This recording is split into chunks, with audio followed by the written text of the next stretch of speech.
जो महान झील प्रदेश है, उस महान झील प्रदेश के बारे में हमें पढ़ना है। जर्मनी का रूर बेसिन, जो जर्मनी का मुख्य कोयला उत्पादक क्षेत्र है, उसके बारे में हमें पढ़ना है। और उसके बाद जापान का जो विनिर्माण उद्योग का जो बेल्ट है, मैन्युफैक्चरिंग बेल्ट, उसके बारे में हम पढ़ेंगे। तो ये हमारे कुछ अध्ययन के क्षेत्र हैं। अभी हम आर्थिक भूगोल के अंदर लास्ट जो उद्योग है उसके बारे में पढ़ते हैं, वो है आपका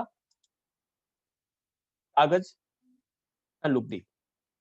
सबसे पहले देखिए, कागज और लुगदी अलग होता है। कागज को हम कह सकते हैं कि फ्लैट पेपर बना दिया हमने, ठीक है। कागज का मतलब अर्थ यहाँ पर केवल ये नहीं है कि वह कागज जिस पे हम लिखते हैं। कागज में सभी प्रकार के पेपर, चाहे वो राइटेबल है या नहीं है, उसको हम शामिल करते हैं। लुगदी की बात कर रहे हैं कि पल्प क्या होता है, तो पल्प क्या होता है? गुदा। जैसे कि हम गुदे की कोई परिभाषा तो नहीं दे सकते हैं, लेकिन गुदे के अंतर्गत हम क्या रखेंगे कि उसके अंदर कपड़ों के चिथड़े, जो सड़े गले जो कपड़े के चिथड़े हो सकते हैं, कुछ वनस्पति के अंश हो सकते हैं, कुछ जीवों के भी अंश उसमें शामिल ही होंगे। तो चावल या गेहूं की भूसी जो होता है, खाकला जो होता है, वो देखने को मिलता है। जैसे कि हमने पुराने जो कार्टन देखे होंगे, पुराने कार्टन देखे, जो पैकिंग के जो कार्टन्स आते हैं, उस कार्टन के अंदर हम और उसकी अगर बनावट देखें, जो ब्राउन कलर का जो पेपर आता है ना, तो उसकी बनावट देखेंगे तो हम देखेंगे कि उसमें हमें घास-फूस नज़र आती है कि ये घास-फूस को गला के इस गत्ते का निर्माण किया गया है। तो वो गत्ता, और उसको जब हम पेस्ट के रूप में गाढ़ा बनाते हैं, यानी उस कचरे को हम पानी में डालकर उसको घोल बनाते हैं, इसको गोल-गोल घुमाते रहते हैं और एक चिपचिपा सा एक पदार्थ बनता है, ठीक है? उसको फिर पेपर की शक्ल दी जाती है। तो वो जो बनता है, जैसे हैंडमेड पेपर बनाने के से पहले हम जो पल्प बनाएँगे, वो कहलाता है लुगदी। तो लुगदी और कागज उद्योग एक दूसरे से जुड़े हुए हैं, क्योंकि बिना लुगदी के कागज नहीं बन सकता। ठीक है, स्टार्ट करते हैं आज का topic, introduction of pulp and paper industry. तो हम अगर बात करें तो कागज के बिना अभी वर्तमान समय में किसी प्रकार का कार्य नहीं हो सकता। जैसे जैसे शिक्षा बढ़ी है, वैसे वैसे कागज का महत्व बढ़ता गया। प्रिंटर, आज हर चीज को कह सकते हैं हम प्रिंट में चाहते हैं। डिजिटल कॉपी हमें समझ में नहीं आती। इवन हम कह सकते हैं कि नोट्स के बहुत सारे, लगभग 226 मैंने फाइल शेयर की है, लेकिन जो मजा हार्ड जो बुक्स है, जो किताब के पत्ते पलटते हुए में पढ़ते हैं, वो आनंद सॉफ्ट कॉपी में नहीं आता है। इसीलिए इसे सभ्यता की रीढ़ कहा जाता है, कि हमारी सभ्यता है वह इसी के आधार पर टिकी हुई है। क्योंकि हम जितने भी जो कह सकते हैं कि हमें कैसे पता चलता है कि हमारा प्राचीन भारत किस प्रकार था, तो उसमें हमने जो साहित्य देखे, हमने विभिन्न प्रकार के जो लेख पढ़े, तो वो लेख किस पर थे? कागज पर लिखे हुए थे। किसी पत्र पर लिखे हुए थे, तो उन पत्रों को पढ़ते हुए हमने अपनी सभ्यता को जाना, और आने वाली भविष्य भी इन्हीं कागज़ों के बलबूते ही हमारे इस वर्तमान समय को भविष्य में जान पाएँगे। तो इसलिए कागज़ हमारे लिए बहुत महत्वपूर्ण है। हमें सुबह उठते ही समाचार पत्र की आवश्यकता रहती है। न्यूज़पेपर, न्यूज़ न्यूज़ चैनल पर बहुत सारी आ जाए, ई-पेपर आपको मोबाइल पर मिल जाता है, लेकिन समाचार पेपर को हाथ में रखकर पढ़ने का आनंद ही अलग होता है। तो इस प्रकार से कागज का जो महत्व है, उसे हम अच्छी तरीके से जानते हैं, और कंप्यूटर का भले ही आविष्कार हो गया है, लेकिन कागज का महत्व आज भी कम नहीं हुआ है। आगे हम बढ़ते हैं कि कागज की कला सबसे पहले चीन में, कहा जाता है कि चीन के जो लोग हैं, वो कागज बनाने की कला में काफ़ी निपुण थे। तो सर्वप्रथम कागज का निर्माण जो है, चीन में प्रारंभ हुआ। प्रारंभ में इस कागज को बनाने में हम कागज के लिए जो लुगदी बनाते थे, वो लुगदी हमें लकड़ी से प्राप्त होती थी। तो हम लुगदी लकड़ी से बनाते थे। फिर धीरे-धीरे कह सकते हैं कि 1940 से पूर्व अगर हम बात करें, तो कागज बनाने के लिए कपास का प्रयोग, कपास के जो टुकड़े बच जाते हैं, कपड़े, कुछ लिनेन के टुकड़े, जो चिथड़े जो होते हैं, उसका कच्चे माल के अंदर प्रयोग किया जाता था। 1840 के बाद लुगदी का प्रारंभ हुआ, लुगदी बनाई जाने लगी। तो इस लुगदी का प्रारंभ जो हुआ 1840 के बाद प्रारंभ हुआ, और इस कार्य में सबसे महत्वपूर्ण जो स्थान है, वो है जर्मनी का। ठीक है? तो यहाँ के ही वैज्ञानिकों ने सबसे पहले लुगदी बनाने की जो विधि है उसका आविष्कार किया था। तो 1840 में जर्मनी में सबसे पहली बार लुगदी से कागज बनाना प्रारंभ किया। लुगदी से कागज बनाने का जो कार्य है 1840 में शुरू हुआ। इसको थोड़ा सा मैं बड़ा कर लेता हूं ताकि आपकी स्लाइड पर आप अच्छी तरीके से इसे आप देख पाए। हाँ, तो अब आप अच्छी तरीके से मेरे हिसाब से आपकी स्क्रीन पर सही तरीके से दिखाई दे रहा होगा। फिर उसके बाद संयुक्त राज्य अमेरिका ने 1880 में लुगदी से कागज बनाने का प्रारंभ किया। तो सबसे पहले जो कार्य शुरू किया लुगदी से वो बनाने का जो कार्य प्रारंभ हुआ था वो था जर्मनी के द्वारा। जर्मनी के बाद उसके 40 वर्षों बाद अमेरिका में भी लुगदी से कागज बनाने का कार्य शुरू किया गया। और ये जो लुगदी है वो किससे तैयार की जाती थी? वो लकड़ी से तैयार की जाती, यानी लकड़ी के जो टुकड़े, यानी जब हम रंदा घुमाते हैं तो जो टुकड़े बच जाते हैं, हम फर्नीचर बनाते हैं, तो जो लकड़ी के ऊपर को छीलते समय जो कचरा बचता है, उस लकड़ी के चिथड़ों को, उस बुरादे को घोल बनाकर उससे कागज तैयार करने का कार्य शुरू किया जाता था। इंग्लैंड की बात करें तो 1857 में एस्पार्टो नामक घास से लुगदी बनाई जाने लगी और वहां पर भी कागज बनाने का कार्य शुरू किया गया। तो इस प्रकार से 1840 में जर्मनी, 1880 में संयुक्त राज्य अमेरिका तथा 1857 में इंग्लैंड में लुगदी बनाकर कागज बनाने का कार्य शुरू किया गया। और जैसे-जैसे समय बीतता जाता है, नई तकनीकी हमारे सामने आती है, नई प्रौद्योगिकी हमारे सामने आती है और हम नए-नए तरीकों से कागज बनाने का कार्य शुरू करते हैं। तो इस प्रकार से आज हम वृक्षों की लकड़ी से लुगदी बना रहे हैं और उत्तम किस्म का कागज हम निर्माण करने लगे हैं। लुगदी बनाने के लिए हम चीड़, स्प्रूस, फर-बर्च, हेमलॉक और पॉपुलर नामक वृक्षों की लकड़ी का प्रयोग करते हैं। ये लकड़ियाँ काफ़ी सॉफ्ट होती है, पानी के अंदर आसानी से घुल जाती हैं, पिघल जाती हैं। इस प्रकार की स्थिति से हम इन वृक्षों का जो प्रयोग है लुगदी बनाने के अंतर्गत करते हैं। वर्तमान समय की बात करें तो लगभग 95% जो अच्छा कागज जो है, जो अच्छी क्वालिटी का है, वो लुगदी से ही बनता है। हम लुगदी से ही कागज बनाने का कार्य करते हैं। तो सबसे पहले हम लकड़ी को छोटे-छोटे टुकड़ों में काटते हैं, फिर इस लकड़ी के टुकड़ों को मशीनों के द्वारा पीसते हैं, उसमें कुछ रासायनिक पदार्थ मिलाते हैं और लुगदी को हम साफ करते हैं और लुगदी तैयार, और लुगदी से हम बना देते हैं कागज। इसके अलावा जो बांस होता है और जो जूट होता है उससे भी हम कागज बनाने का कार्य करते हैं। तो इस प्रकार से हम लुगदी बनाने का कार्य करते हैं। फिर हम बात करते हैं नेक्स्ट जो है factor of localisation of pulp and paper industry. चाहे कोई भी उद्योग हम लिखें, सबसे पहले इन पॉइंटों को हमें लिखना ही होता है कि किसी स्थान पर वो उद्योग लगाया जा रहा है तो उस उद्योग को उस निश्चित स्थान पर लगाए जाने के पीछे क्या कारण है?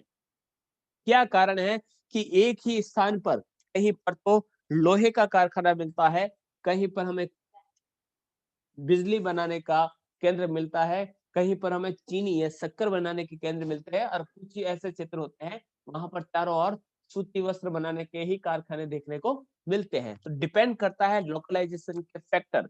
मेहंदी के उद्योग का उदाहरण मैंने दिया था कि सोजत से पाली नहीं आया, केवल 40 किलोमीटर की दूरी है। सोजत से जोधपुर नहीं पहुंचा, केवल 50 किलोमीटर या 60 किलोमीटर की डिस्टेंस है। तो क्या कारण है? तो ये है लोकलाइजेशन के कारण। तो हमें लुगदी बनाने के लिए सबसे पहले रॉ मटेरियल के रूप में क्या चाहिए? वन। तो हमें लुगदी बनाने के लिए या लुगदी का कारखाना खोलने के लिए सबसे पहले हमें आवश्यकता होगी एक बहुत बड़े वन क्षेत्र की, क्योंकि अगर वन क्षेत्र नहीं होगा तो हम लुगदी कैसे बनाएंगे। फिर उसके बाद करते हैं कि लकड़ी को लुगदी बनाने वाले कारखानों तक पहुंचाने के लिए हमें परिवहन के साधनों का भी विकास चाहिए। हमने जंगल से लकड़ियां काटी और लकड़ियां काटने के बाद जहां पर लुगदी बनाई जाएगी उस लकड़ी को छोटे-छोटे टुकड़ों में काटा जाएगा, पीसा जाएगा। तो उन उद्योग तक पहुंचाने के लिए हमें सस्ते परिवहन की आवश्यकता रहती है। तीसरा पॉइंट कि लुगदी बनाने के लिए कोमल लकड़ी वाले वृक्षों की अधिकता होनी चाहिए। कुछ ऐसे वृक्ष होते हैं जहाँ पर बहुत ज़्यादा बारिश होती है। बहुत ज़्यादा बारिश वाले जितने भी क्षेत्र हैं वहाँ पर जो लकड़ी मिलती है वो काफ़ी कठोर होती है और काफ़ी कठोर लकड़ी होने के कारण उसे हम व्यावसायिक उपयोग नहीं कर पाते हैं। व्यावसायिक उपयोग क्यों नहीं कर पाते हैं? क्योंकि उसे काटना मुश्किल है। काटना भी मुश्किल है तथा वहाँ पर जो लकड़ी पाई जाती है, वहाँ पर तरह-तरह के वृक्ष मिलते हैं और किसी भी प्रकार के वृक्षों का अगर हमें व्यावसायिक उपयोग करना है, तो हमें आवश्यकता रहती है कि वहाँ पर एक ही प्रकार के वृक्ष हमें देखने को मिले। तो ये कुछ कारण होते हैं, जो तय करते हैं कि वहाँ पर कागज और लुगदी उद्योग की स्थापना की जाएगी या नहीं। यानी एक ही प्रकार के अगर वृक्ष है, तो वहाँ पर हमें ऐसे उद्योग की स्थापना नहीं की जा सकती।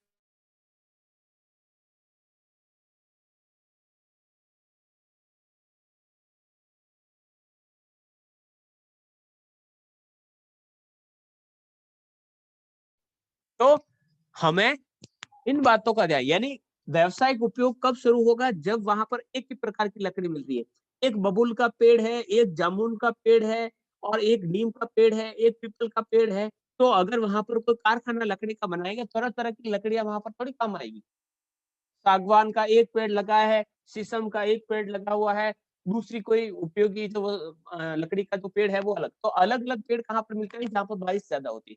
तो ऐसे क्षेत्रों में कागज और लकड़ी के कारखाने नहीं खोले जाते हैं। तो कोमल लकड़ी के वृक्ष, कोमल लकड़ियों के वृक्ष कौन-कौन से हैं जो अभी हमने देखे थे आपके चीड़, स्प्रूस, फरबर्स, हेमलॉक, पॉपुलर। तो ये जो वृक्ष है वो जहाँ पर मिलेंगे वहाँ पर कागज और लुगदी उद्योग स्थापित किया जाएगा। सबसे पहले उद्योग की बात करते हैं तो हमें लोकलाइजेशन फैक्टर अपना आप निकल के आते हैं कि हमें कौन सा उद्योग लगाना है वो और वो चीज बनेगी कैसे। तो उसको बनाने के लिए हमें क्या चाहिए? तो लुगदी बनाने के लिए हमें पता चाहिए कि वृक्ष चाहिए, वृक्षों की कोमल लकड़ी चाहिए, तो वो कहाँ मिलेगी?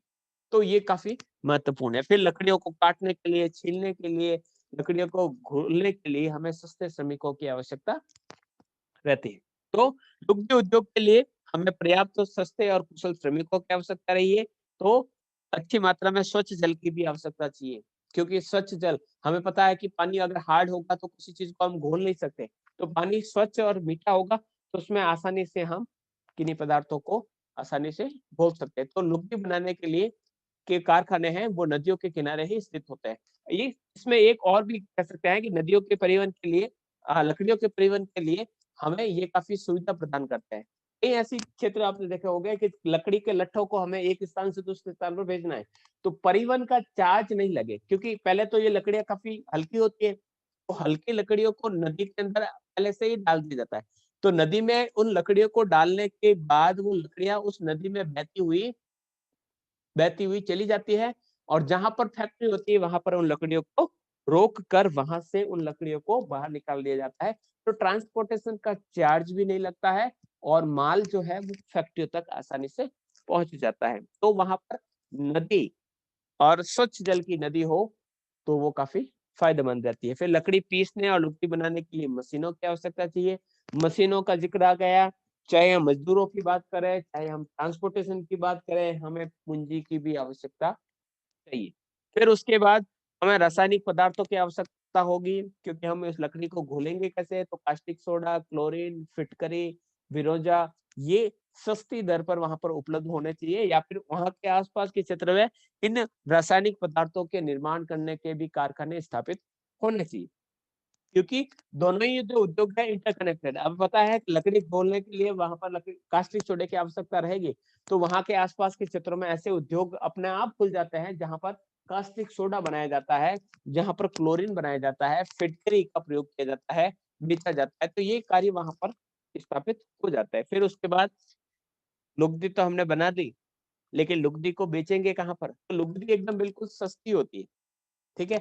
तो जो सस्ती जो लुगदी होती है उसको अगर ट्रांसपोर्ट करके हम लंबे दूरी तक भेजेंगे, तो हमारा ट्रांसपोर्टेशन का चार्ज काफ़ी अधिक लगेगा।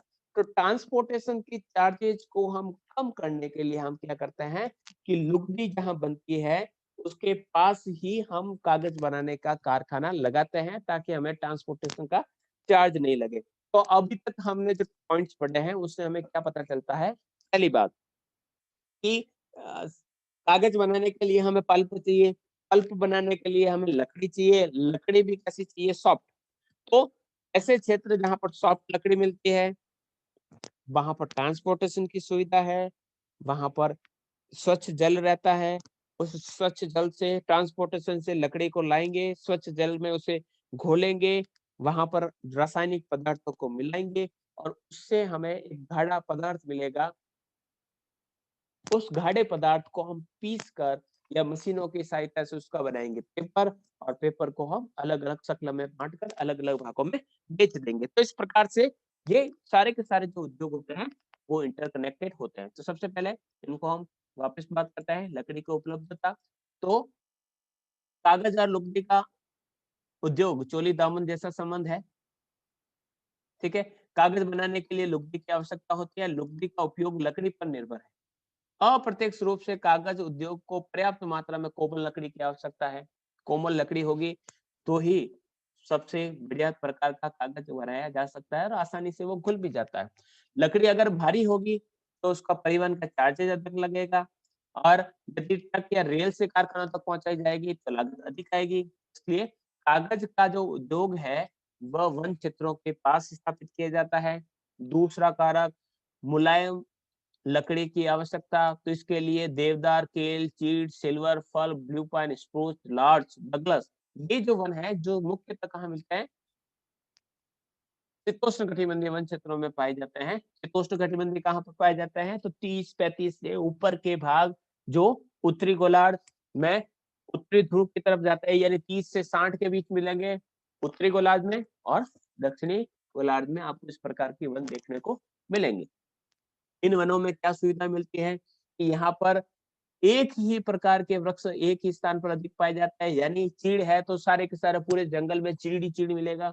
स्प्रूस है या देवदार है तो सारे के सारे आपको एक ही प्रकार के वन मिलेंगे। तो ऐसा नहीं है कि एक देवदार का पेड़ पड़ा है, एक चीड़ का है, एक ब्लू पाइन का है और एक स्प्रूस का है, तो वहां पर उसका व्यवसायिक उपयोग खत्म हो जाता है।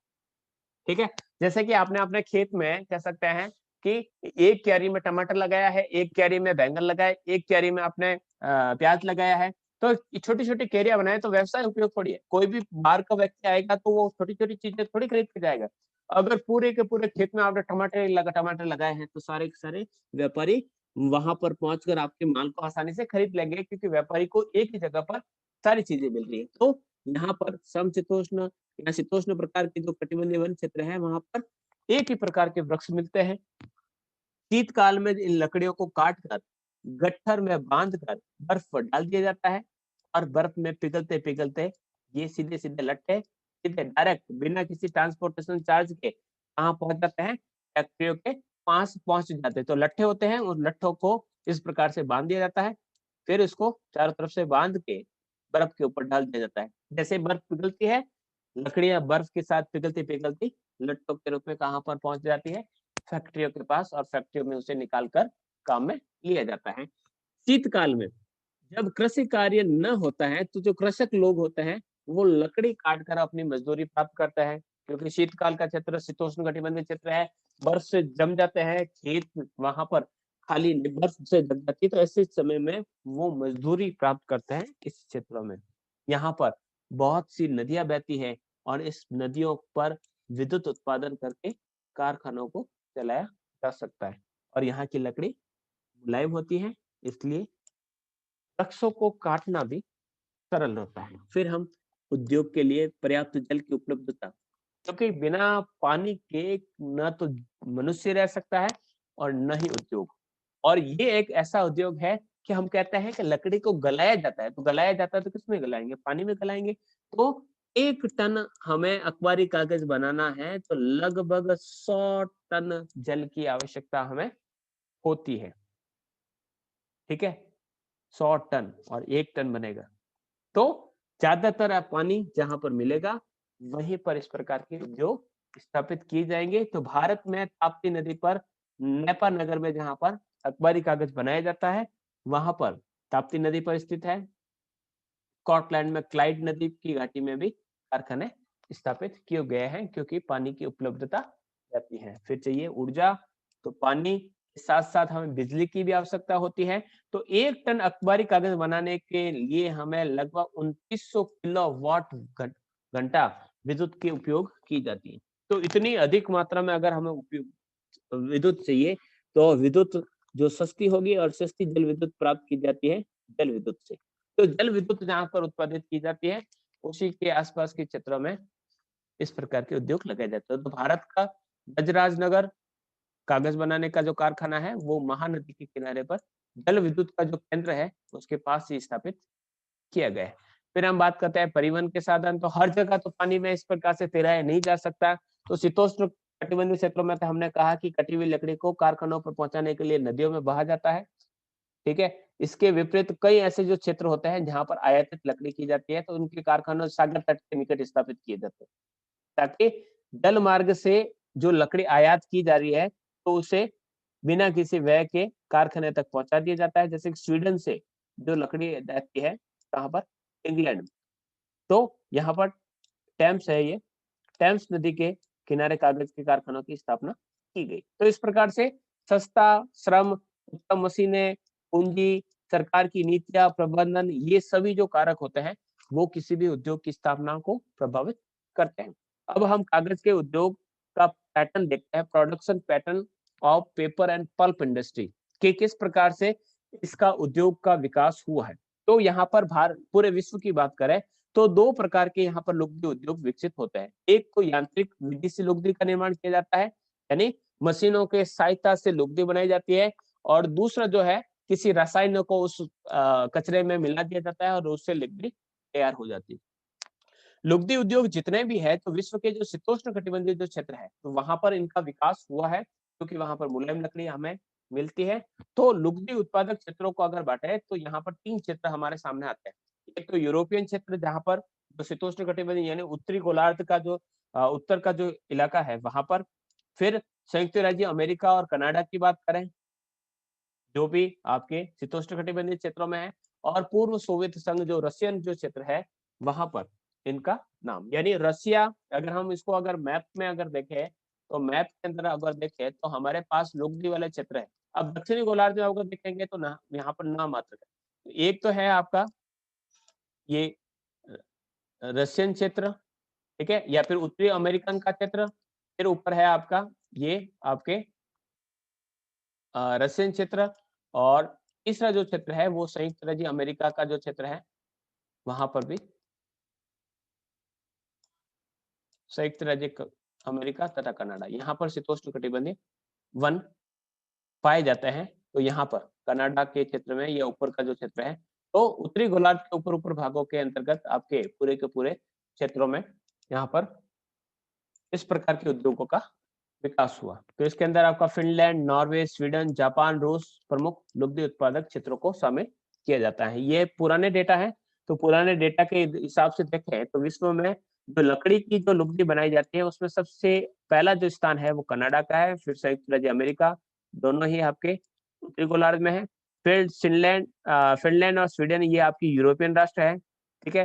फिर नॉर्वे आपका एशिया की साइड में इस तरफ आ जाएगा। नॉर्वे जो है ये भी इसके साथ जुड़ा हुआ है फिनलैंड और स्वीडन के। जर्मनी, रूस, फ्रांस और न्यूजीलैंड, न्यूजीलैंड बिल्कुल एक अलग है, यानी कह सकते हैं दक्षिणी गोलार्ध में आपको केवल ये एक देखने को मिलता है न्यूजीलैंड, जहां पर भी लुगदी बना कागज लकड़ी की लुगदी बनाने के अंतर्गत न्यूजीलैंड का भी स्थान आता है। ये इंडस्ट्रियल स्टैटिक्स ईयरबुक 2004 के आंकड़े हैं, उसके अनुसार है। लेटेस्ट की सूची मैं आपको प्रोवाइड करवा दूंगा। कागज के उत्पादन की बात करें तो विश्व के अनेक देशों में होता है। प्रमुख देश जो है कनाडा, संयुक्त राज्य अमेरिका। देखिएगा, अगर हमें कागज की बात करनी है तो हमें कहा है कि ये शीतोष्ण कटिबंधीय क्षेत्रों में होता है। शीतोष्ण कटिबंधीय क्षेत्रों में आपको कर्क और मकर रेखा जहां जहां से गुजरती है उन क्षेत्रों को बिल्कुल भी नहीं लिखना है। कर्क और मकर रेखा के बीच का जो क्षेत्र होता है वो आपके ट्रॉपिकल एरिया के अंतर्गत आता है, हमें टेम्परेट में लेना है। तो टेम्परेट के अंतर्गत आपको कर्क और मकर रेखा से ऊपर वाले जो इलाके रहे वही शामिल आएंगे। तो कोई भी देश लिखे आप भले, ज्यादातर उत्तरी गोलार्ध लिखना है, और कर्क और मकर रेखा, कर्क रेखा से ऊपर वाले क्षेत्रों को ही लिखना है और ध्रुवीय क्षेत्रों को नहीं लिखना है, ठीक है। तो ये प्रमुख क्षेत्र है, Germany, Norway, Sweden, Britain, Bharat, Japan, ये प्रमुख क्षेत्र है। विश्व का 95% जो कागज है वो इन्हीं देशों में उत्पादित होता है, और कुछ देशों में अखबारी कागज भी बनाया जाता है। तो अखबारी कागज की बात करें तो इसमें आपके मीट्रिक टन की अगर बात करें तो अखबारी कागज सबसे अधिक संयुक्त राज्य अमेरिका में है। सेकंड नंबर की बात करें अखबारी कागज बनाने में तो वो है Japan, second number. Third number पे अगर बात करें तो स्वीडन जो है वो थर्ड नंबर पे है। स्वीडन थर्ड नंबर पे हो गए, फोर्थ नंबर पर हो जाएगा आपका कोरिया, फिर जर्मनी, फिर फिनलैंड, फिर रूस के बाद कनाडा और कनाडा के बाद ग्रेट ब्रिटेन। तो कनाडा का नाम काफी पीछे है अखबारी कागज बनाने में, लेकिन लुगदी बनाने में कनाडा का प्रमुख स्थान है। ठीक है, लुगदी में पहला स्थान है, लेकिन अखबारी कागज में बात करें तो लगभग 8वें 10वें नंबर पर इसका नाम आ जाता है। अब बात करें कि विश्व में कागज लुगदी उद्योग का वितरण कहाँ पर है, तो डिस्ट्रीब्यूशन ऑफ पल्प इंडस्ट्रीज की बात करें तो लगभग 9000 घन मीटर लकड़ी का प्रयोग प्रतिवर्ष हम लकड़ी बनाने के अंदर, लकड़ी का जो प्रयोग है हम कागज और लुगदी उद्योग के अंतर्गत करते हैं। ठीक है, तो शीतोष्ण कटिबंधीय क्षेत्रों में जो मुलायम लकड़ी जो मिलती है उसकी मांग काफी अधिक होती है, क्योंकि आसानी से इनसे कागज बनाया जा सकता है। लेकिन जैसे जैसे मशीनें बढ़ती गई और नई नई तकनीकें आती गई, तो इस प्रकार से जो चौड़ी पत्ते वाले जो वन पाए जाते हैं उससे भी लकड़ी का प्रयोग अब धीरे धीरे बढ़ने, यानी सब्स्टिट्यूट ढूंढ लिए गए हैं और बड़ी बड़ी हार्ड लकड़ियों से भी कागज बनाने का कार्य शुरू किया जा चुका है। तो प्रमुख अगर क्षेत्रों की बात करें तो संयुक्त राज्य अमेरिका, कनाडा, सोवियत संघ, जापान, फिनलैंड, ब्रिटेन, चीन, भारत तथा अन्य यूरोपियन क्षेत्र हैं। संयुक्त राज्य अमेरिका की बात करें तो संयुक्त राज्य अमेरिका का प्रमुख स्थान है। लुगदी उत्पादन में भी इसका दूसरा स्थान है, क्योंकि पहला स्थान आपके कनाडा का रहेगा कागज से लुगदी बनाने का। फिर प्रति व्यक्ति खपत भी बहुत अधिक है, क्योंकि वो सबसे ज्यादा कह सकते हैं कि कागज का प्रयोग करते हैं। जैसे कि हम टिश्यू पेपर की जो कल्चर है, तो टिश्यू पेपर का जो कल्चर है वो सबसे ज्यादा संयुक्त राज्य अमेरिका और बाहरी देशों में बहुत ज्यादा है। तो वहां पर हर कार्य के लिए कह सकते हैं कि हम टिश्यू पेपर का बहुत ज्यादा यूज करते हैं, लेकिन हमारे यहाँ पर बहुत कम किया जाता है। तो प्रति व्यक्ति जो कागज का उपभोग है वो संयुक्त राज्य अमेरिका में ज्यादा किया जाता है। दूसरा कि यहाँ पर इसका 1/3 भाग है वो वन से भी ढका हुआ, तो इस कारण वहां पर फेवरेबल कंडीशन यानी मांग भी अधिक है तथा उसके लिए सप्लाई करने के लिए वहां पर आपके पास सामान भी है। तो संयुक्त राज्य अमेरिका एक प्रमुख स्थान के रूप में अपना स्थान रखता है। यहाँ पर 3 जो क्षेत्र है, एक है उत्तरी पश्चिमी प्रशांत तटीय क्षेत्र, दक्षिणी प्रदेश और एक है उत्तरी पूर्वी प्रदेश। हम मैप को देखते हैं, यहाँ से समझ में नहीं आएगा। हम अगर संयुक्त राज्य अमेरिका के मैप को देखें तो संयुक्त राज्य अमेरिका के मैप में देखेंगे कि यहाँ पर वन कहाँ पर मिलेंगे। देखिए संयुक्त राज्य अमेरिका को जब भी देखेंगे, यहाँ पर देखिए ये जो ग्रीन ग्रीन देख रहा है ये इलाका है, वो पूरा पूरा वन क्षेत्र है। यहाँ पर देखिएगा ये पूरा का पूरा पठारी क्षेत्र हो गया और ऊपर कनाडा आ गया है, तो यहाँ पर वन क्षेत्र नहीं है। तो वन क्षेत्र जो विकसित है वो यहाँ पर इन क्षेत्रों में आपके विकसित है। तो 3 प्रमुख क्षेत्र बताए गए हैं। पहला जो क्षेत्र है वो है दे रखा है आपका उत्तरी पश्चिमी तटीय क्षेत्र। तो यहाँ पर वॉशिंगटन और ओरेगन राज्य जो पाए जाता है, वॉशिंगटन ओरेगन आपको बता देता है। देखिएगा ये उत्तरी पूर्व ये है आपका वॉशिंगटन। ठीक है, तो इसके आसपास के क्षेत्र में जहां पर आपका ओहियो और वर्जीनिया ये जो क्षेत्र है, ये पहला क्षेत्र है जहां पर आपका इस प्रकार के वन क्षेत्र भी मिलते हैं और वहां पर जो फेवरेबल कंडीशंस देखने को मिलती है। ठीक है, तो यहाँ पर कारण क्या है, तो यहाँ पर कोमल वृक्ष भी मिलते हैं, स्प्रूस, फर्स, हेमलॉक, चीड़। इसके अलावा यहाँ पर नदियों के किनारे उद्योग भी स्थापित किए गए हैं। तो जो प्रमुख क्षेत्र है सिएटल, टेकोमा, पोर्टलैंड, स्पॉकलैंड, ओलंपिया, ये जो क्षेत्र है वहां पर आपको तो केवल क्षेत्र याद रखना है कि कौन सा क्षेत्र। तो उत्तरी पश्चिमी जो प्रशांत तटीय क्षेत्र है, उसके बाद दक्षिणी क्षेत्रों की बात करें तो मैक्सिको की खाड़ी से लेकर अटलांटिक महासागर का क्षेत्र, जिसमें फ्लोरिडा, अलाबामा, मिसोरी, लुसियाना और जॉर्जिया। ठीक है, इस क्षेत्र को हम बात करते हैं, ये है आपका दक्षिणी क्षेत्र। तो दक्षिणी क्षेत्र के अंतर्गत ये देखिएगा, ये है आपका Mississippi, Louisiana, Alabama, Georgia, Carolina, ये जो क्षेत्र है यहाँ पर। तो सबसे पहले हमने जो क्षेत्र लिया था वो लिया था इसके ऊपर वाला। तो पहला क्षेत्र है ये वाला, दूसरा क्षेत्र है यहाँ पर। तो रफली अगर आप नॉर्थ अमेरिका का अगर मैप बना पाए तो आप इस क्षेत्र को अच्छी तरीके से दे सकते हैं कि इसका जो फिजिकल मैप है उससे पता चल जाता है कि वहां वन कौन से क्षेत्र में। तो ये प्रमुख क्षेत्र यहाँ पर देखने को मिलता है। तीसरा जो क्षेत्र है वो है उत्तरी पूर्वी तटीय प्रदेश। ठीक है, उत्तरी पूर्वी। ठीक है, इसके अंदर न्यू इंग्लैंड राज्य के अंतर्गत आता है, पहाड़ी क्षेत्र है। तो इसके अंदर विस्कॉन्सिन, मिशिगन जो क्षेत्र आते हैं, न्यूयॉर्क, विस्कॉन्सिन और मिशिगन। ठीक है, न्यूयॉर्क पहुंच जाता है।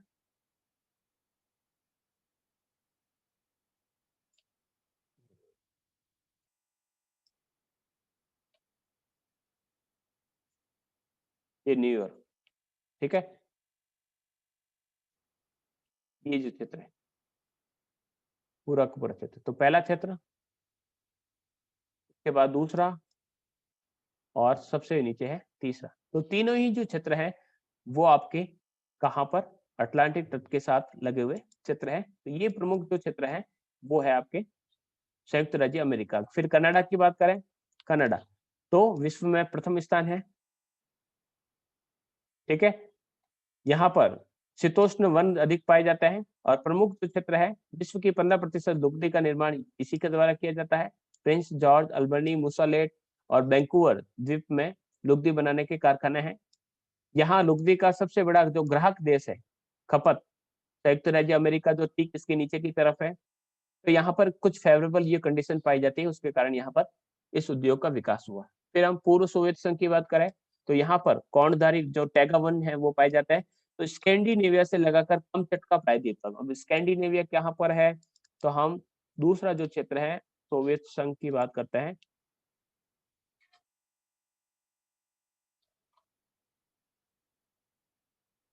ये जो क्षेत्र है नॉर्वे, स्वीडन, ये स्कैंडिनेविया देश कहलाता है। तो यहाँ पर स्कैंडिनेविया आपको मिलेगा,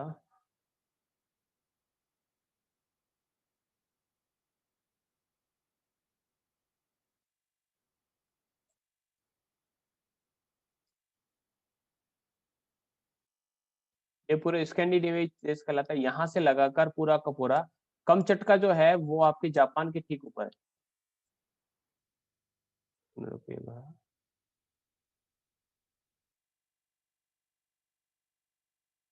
नॉर्थ हो गया,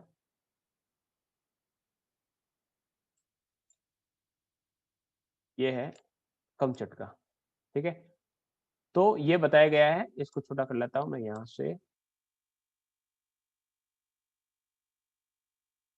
यानी यहाँ से लगाकर, यहाँ से इस हिस्से से लगाकर यहाँ तक का जो हिस्सा है पूरा का पूरा क्षेत्र, यानी यहाँ से लगाकर ये जो क्षेत्र है पूरा का पूरा क्षेत्र। दूसरा जो क्षेत्र है संयुक्त राज्य और अमेरिका और कनाडा के बाद तीसरा जो क्षेत्र है वो ये क्षेत्र है।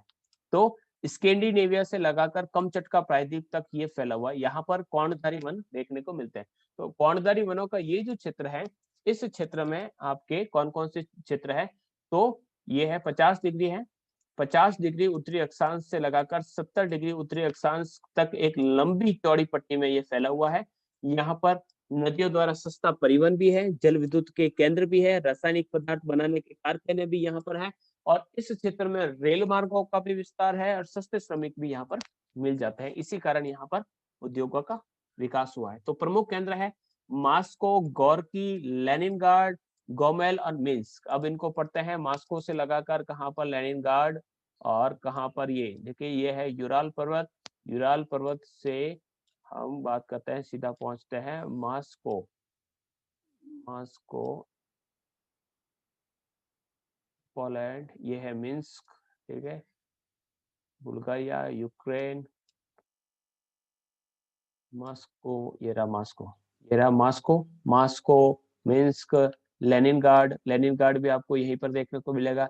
तो ये जो रशियन जो कंट्रीज है, यहाँ पर आपके इन उद्योगों का विकास है। देखिएगा आपको जहां पर ये ग्रीननेस ज्यादा दिखाई दे रही है वो आपके वन क्षेत्र है। तो वन क्षेत्र जहां पर मिलेंगे वहां पर आपको इस प्रकार के उद्योगों का विकास किया जा सकता है। फिर उसके बाद जापान की बात करें, तो जापान का स्थान स्थान जो है, मैंने कहा था लेटेस्ट टू लेटेस्ट बदलते रहते हैं। जापान में दो प्रकार का कागज बनाया जाता है, एक तो कठोर कागज जो मकान की दीवारों पर लगाया जाता है। मकान की दीवारों पर यानी जिसे हम वॉलपेपर कहते हैं। क्यों लगाता है कि वहां पर हर रोज झटके आते हैं, दीवारें टूट जाती हैं, कलर करते हैं तो खराब हो जाता है, इसलिए वो अपने हिसाब से कठोर कागज बनाते हैं और उसके मकान की दीवारों पर लगाते हैं। और लकड़ी की जो दीवारें भी होती हैं वो इस प्रकार से। तो बोरे बनाए जाते हैं और छतरी बनाने में इसका भी प्रयोग किया जाता है। जो जापानी जो छाता होता है उसका भी प्रयोग किया जाता है, बोरे भी इस कागज का बनाए जाते हैं, और छतरी बनाने का भी कार्य भी किया जाता है। दूसरा जो नरम कागज होता है उसको हम लिखने के लिए काम में लेते हैं। तो ये देश नॉर्वे और स्वीडन से लुगदी का आयात भी करता है, खुद बनाता भी है, आयात भी करता है। जापान सोवियत संघ और दक्षिणी पूर्वी एशिया के राष्ट्रों से लकड़ी का आयात करता है, और देश का 10% जो अखबारी कागज है वो यहीं से प्राप्त होता है। प्रमुख केंद्र जो है होक्काइडो में, होक्काइडो में सपेरो और ओटोरू और कुशानगर। अब होक्काइडो देखो, इसको याद करना है हो शिकू। जापान को याद करने का सीधा सा तरीका है हो शिकू। तो जापान के 4 शब्द है होक्काइडो, सबसे पहले ये होक्काइडो, ठीक है, होक्काइडो। फिर है हो यानी होन्शु, फिर है शिकोकू और फिर है क्यूशु। ये है होक्काइडो, ये है होन्शु, ये है यहाँ पर देखिएगा शिकोकू और ये है क्यूशु। हो शिकू। तो हो शिकू नाम के 4 द्वीप है। तो होक्काइडो में, कुशानगर में, इस प्रकार से यहाँ पर कागज का केंद्र या कागज बनाने के कार्य किए जाते हैं। ग्रेट ब्रिटेन की बात करें तो यहाँ पर केंद्र जो है डंडी, मैनचेस्टर, ये प्रमुख क्षेत्र यहाँ पर देखने को मिलते हैं। फिनलैंड में भी प्रमुख स्थान है, इसमें शीतोष्ण वनों की अधिकता पाई जाती है। फिनलैंड कहाँ पर है? लोकेशन याद होनी चाहिए, क्योंकि जब तक लोकेशन याद नहीं है तो आप नहीं बता पाएंगे कि फिनलैंड कहाँ है। तो फिनलैंड को आप ढूंढते रह जाएंगे कि फिनलैंड कहाँ गया, फिनलैंड कहाँ पर गया। तो नॉर्वे, स्वीडन और ये है हमारा फिनलैंड। तो फिनलैंड ये ग्रेट ब्रिटेन का क्षेत्र है, जहां पर सॉरी, ग्रेट ब्रिटेन का अलग है, फिनलैंड अलग है, ठीक है।